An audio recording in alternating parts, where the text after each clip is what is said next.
first fight of the night is going to be Marek Boilo versus Denzel Freeman. This might be a factor or it might not, but Marek Boilo has not fought against a black man before, and black man power is a real thing. Considering that, I'm gonna go with Denzel Freeman. Moving on to the next fight of the night, we got Nurul Aliyev versus Shamrock. Now, ladies and gentlemen, this guy is called the Eagle, and it is a well-deserved nickname because he kind of does look like Khabib. I love England, I'm not gonna lie, but Shamrock is not a good fighter, and that is why I'm gonna go with the Eagle. Nurullo Aliyev, I think he's got this one. Next, we got Ismail Nordiev versus Ryan Loder. I'm gonna have to go with Ismail Nordiev. Moving on, we got Beskat Alkamkhan versus Alexandre Topuria. Now, this is actually a really tough fight for Alexandre Topuria, I'm not gonna lie. This might be where he gets fraud checked because Beskat Alkamkhan is no fucking joke. But even though he is pretty good, I think I'm going to go with Alexandre Topuria for this one, just because everybody's thinking that, okay, he fought against Colby Thickness and he did not look that good. Colby Thickness had the height advantage in the last fight. This time they're dead near even in both reach and height. Beksat is actually really, really good, as I said, but I think that Alexandre Topuria might actually get the W on this one, and I think he might knock him out as well. So I'm going to go with Alexandre Topuria by knockout. It is what it is. He might get fraud checked, but I think like the octagon jitters that he had in his debut are now gone, and it's about time that he actually showed what he's made of.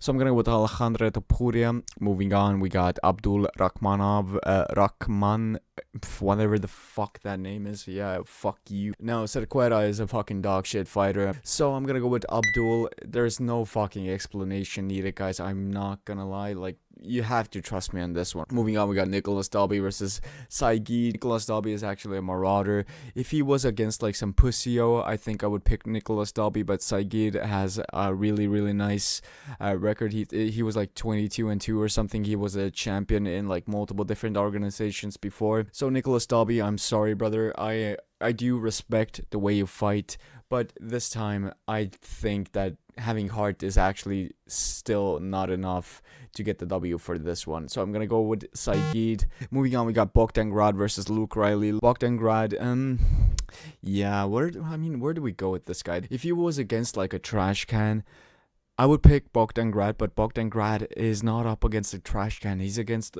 Luke Riley, who is like a weight bully pretty much. I'm gonna go with Luke Riley. I think Bogdan Grad kind of shells up in some of his fights, and you cannot do that against Luke Riley. Moving on, we got Alex Perez versus Asu Almabayev. Alex Perez is kind of a veteran at this point, and you all remember what I said in my last video about veterans. Yeah, it is what it is. I think I'm gonna go with Asu Almabayev for this one. I think he will get it done.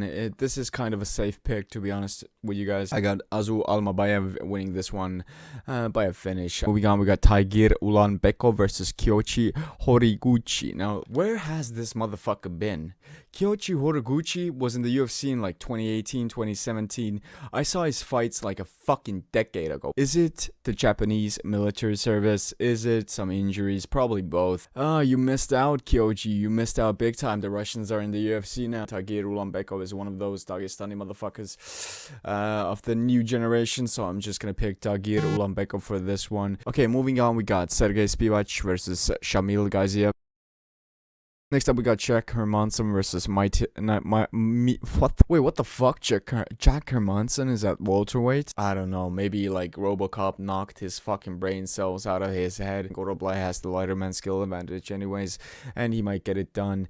Jack Hermanson, yeah, I think your days are numbered, buddy. So everybody, if you want to win some nice money, just bet on Oroblai. I think Oroblai has got this in the bag. Moving on, we got Volkan Ozdemir versus Alonzo Menifield. Now, ladies and gentlemen, it is so difficult for me to pick against Alonzo Menifield. So just considering that, I think I'm gonna have to go with Alonzo Menifield. This guy has some massive power in his hands. Okay, moving on, we got Belal Muhammad. Belal, remember the name Muhammad versus Ian Machado Gary. Guys, I am a Bilal Muhammad supporter. When he won against Leon Edwards, when he dunked him on his head, I could not have been happier. Now, considering what I just said, I'm gonna go with Ian Machado Gary because I think Ian Machado Gary is just that much more well-rounded. He has the height advantage, he has the reach advantage. If Bilal Muhammad can hold Ian Machado Gary down for 3 rounds, the sport is ruined. And looking at this fight, I think we can all fucking agree that Bilal Muhammad has like a 10% chance of winning this fight. Okay, 15, I'll be nice. Moving on to the main event, we got Arman Tsarukyan versus Daniel Hooker. Now, ladies and gentlemen, if anybody has a chance against Arman Tsarukyan at this point, I think it's gonna be Daniel Hooker. Jalen Turner broke his fucking orbital bone with a head kick. He kept on fighting and won the fight. He does have the height advantage, he does have the reach advantage, but Arman Tsarukyan is just too good of a grappler. I think that Arman Tsarukyan will get him down. I think he will hold him down if Daniel Hooker tries to get up and does some silly mistake. I think Arman Tsarukyan might choke him out as well. Like, what are we talking about here? What the fuck are we saying? Like, Arman Tsarukyan has got this in the bag.